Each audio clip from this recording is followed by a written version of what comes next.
Samantala, dahil talamak na sa pollution at unhealthy foods, marami sa mga tao ngayon ang nagkakasakit.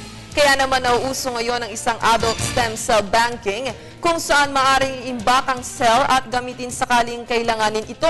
Para sa detalye, muli umukambing balitaan, Jackie Sai.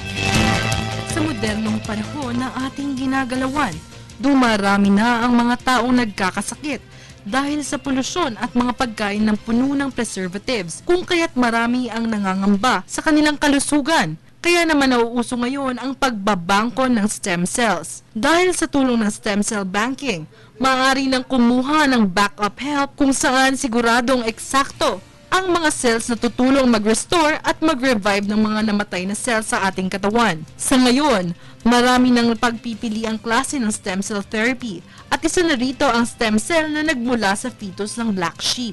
Maaari na rin kunin ang stem cell sa fats o adipose tissue ng tao at bone marrow. Para ibangko ang stem cell, kinakailangan lamang ng blood extraction upang maproseso at ma-preserve ito. Sa ibang mga kumpanya, ang binabangkong stem cell ng bawat kliyente ay may nag-iisang identification number at card kasama ng storage certificate nito. Sa Amerika, umaabot sa $2,005 o 95,400 pesos ang enrollment fee at 1-year storage nito. Nasa $125 o 8,500 pesos naman ang annual fee nito. May kamahalan man ang pagbabangko ng adult stem cell, ngunit nakakasigurado naman ang kalusugan ng tatangkilik nito.